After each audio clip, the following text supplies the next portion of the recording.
வைகோ அவர்கள் திருநெல்வேலி மாவட்டம் சங்கரன் கோவில் அருகே உள்ள கலிங்கப்பட்டி என்ற கிராமத்தில் வையாபுரி மாரியம்மாள் என்ற தம்பதியினருக்கு 1944 ஆண்டு மே 22 மகனாக பிறந்தார்.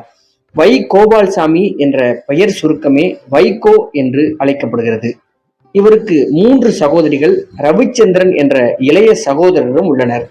1960 ஆண்டு கலிங்கப்பட்டியில் உள்ள அரசு பள்ளி உயர்நிலை படிப்பையும் 1961 ஆண்டு பியூசி படிப்பையும் இவர் முடித்தார்.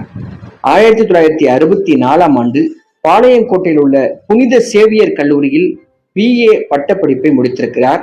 அதன் பிறகு 1966 ஆண்டு சென்னை மாநில கல்லூரியில் தனது MA பட்டப்படிப்பையும் 1969 ஆண்டு சென்னை சட்டக்கல்லூரியில் சட்டப்படிப்பில் பட்டமும் பெற்றிருக்கிறார். ரேணுகா தேவி